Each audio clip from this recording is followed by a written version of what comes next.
You want to know why it's $700? One word. One word. Concord. Gamers of YouTube, it is I, Triggertron, and today we're going to be taking a look at the PS5 Pro. It just dropped today, and I want to watch it with you guys. So it's PS5 Pro technical presentation hosted by Mark Cerny. So without further ado, guys, let's get into it. I'm actually pretty hyped. I'm a big fan of PlayStation, and I honestly just got a PS5 like a year and a half ago, so it might be a little soon for me to upgrade, but hopefully it's worth it if they can convince me. Hi, I'm Mark Cerny. I'm excited to be here to talk about the newest addition to our console. Hello, Mark. PlayStation 5 Pro, and how it advances gaming technology. But first, I want to take just a minute to look at what we put in the original PlayStation 5 and how it delivers an exceptional gaming experience. Never understood why they had disc and digital. When PS5 debuted in 2020, I always get the disc. it brought a lot to the table.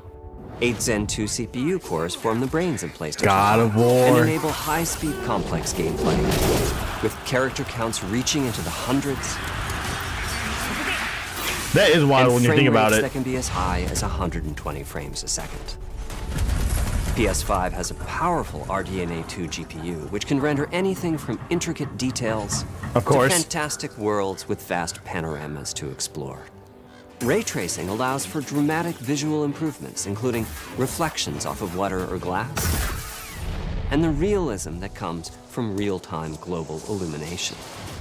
A custom SSD can load data at Hey, Ratchet and Clank, such a great game. That's a great game. Between game worlds. I think that's the same voice actor for Spider-Man. Universal speeds are essentially unlimited. You okay? I'm working on it. Tempest 3D audio tech brings an unparalleled sense of immersion. 3D audio is very nice. With audio so It real, is. you may not even need to see the enemies to know exactly where they are. Finally, the DualSense controller has haptics that let you feel through your love hands the controller. what your character is experiencing inside of the game. It's wonderful to see such variety and richness of game experiences. Creators have made amazing use of the hardware capabilities, but when I talk to them, I do hear about their desire for more graphics performance. The dreams of the developers are bigger than can be supported at 60 frames per second, and that leads to an aspect of modern gaming that we're all familiar with: graphics modes. It can be a Fidelity or difficult performance, choice for yep. players. Fidelity modes emphasize the visuals, typically through higher resolution rendering. These modes might also have enhanced detail or use more ray tracing. But the games only run at 30 frames per second. The visuals can be choppier, Yeah, and choppy. the controls less responsive. Performance modes emphasize frame rate and interactivity, typically choosing to run at 60 frames per second, mainly by reducing the graphical detail until those frame rates can be achieved. When asked to decide on a mode, players are choosing performance about 3/4 of the time. Removing that decision, or at least narrowing that divide, is one of the key targets for PlayStation 5 Pro. We want to give players the graphics that the game creators aspire to, Hey. the high frame rates that players typically prefer. To do that, PS5 Pro substantially improves over PlayStation 5 in 3 ways. Here's what we call the Big 3. First, we made the GPU much larger and increased the speed of the memory it uses. Bigger and better, yeah. Is rendering that's up to 45% faster. That's pretty freaking fast. Second, we made major upgrades to the ray tracing, taking a streamlined and accelerated approach that allows calculation of the rays at double or even triple the speeds of PlayStation 5. And finally, we added custom hardware for machine learning and an AI library called PlayStation Spectral Super Resolution, or PSSR for short. It's the start of analyzes Skynet. the game images pixel Your by pixel PS5s are gonna and can attack you. add an extraordinary amount of detail, which boosts the effective resolution of the games. Game creators are adding PS5 Pro support to new and existing titles, and with the Big 3 involved, the results can be pretty amazing, with graphics showing something like fidelity levels of detail, but at double the frame rate. Here's The Last of Us Part 2 running on PS5 Pro. It has huge amounts of detail and targets a super smooth 60 frames per second. Let's compare this to the fidelity mode on PS5, which is only running at 30 frames per second and is therefore much choppier. So it combines fidelity and performance. That's nice. I like that. Delivering almost fidelity-like graphics at performance frame rates has been achieved for a broad set of titles, including Marvel's Spider-Man 2 and Ratchet & Clank Rift Apart. We can see that PS5 Pro is close to doubling the power of PlayStation 5. Another way to compare the two consoles is to look at PS5 Pro versus Performance mode on PS5, both of which target 60 frames per second. What we see here is a difference in detail. PS5 Pro is much sharper and crisper than PS5. Yeah, that's pretty nice. For this, my favorite is the parade scene from Ratchet & Clank. Distant details are much clearer. And here we can see Marvel's Spider-Man 2 is noticeably higher resolution throughout the scene, including the trees and procedural cars. Yes. So overall, some remarkable improvement to the games. On PS5 Pro, we can see increased sharpness to the graphics or smoother and more responsive gameplay. This is the big three showing their value. As you've been seeing, machine learning via the PSSR library is being used quite broadly to add pixel detail and boost frame rate. But there are as many approaches as there are game engines. The increase in raw GPU But you gotta have games that especially support the effective PS5 for Pro. Horizon Forbidden West. Apart from the detail boost, that extra graphics power is allowing for improvements to lighting and visual effects, as well as to the hair and the skin in cinematic. I haven't played the second one, not gonna lie. Dwarf's orders. First one was amazing. I should probably play the second one. Ray tracing is finding broad usage as well, particularly when the games are focused on higher frame rates. The faster hardware in PS5 Pro can make a real difference. Allowing Gran Turismo 7 to add ray-traced reflections between the cars in gameplay. Oh, that is awesome. You can see the reflection in the car. That boost in ray tracing is also delivering big wins for Hogwarts Legacy. Always allowing not only love for better reflections and a greater variety of reflective surfaces, the spell but casting. also for further realism in the casting of shadows.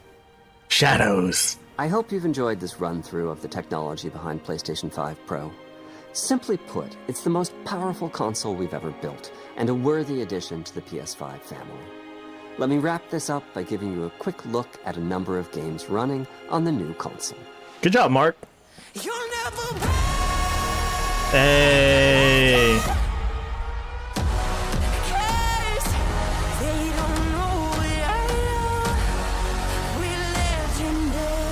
It looks exactly like the base PS5. And the Slim.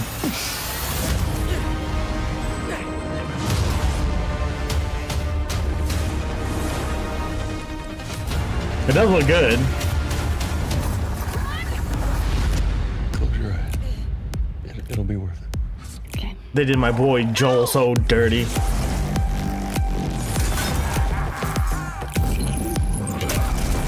I do it? Oh, what is this?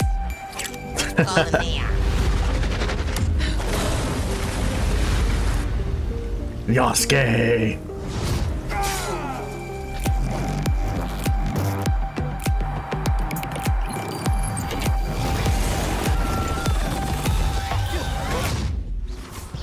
Revelio. Revelio. Best spell in the game. Revelio. Oh, that was cool. I didn't think First Descendant was gonna make it in this game show, but yeah. That's dope.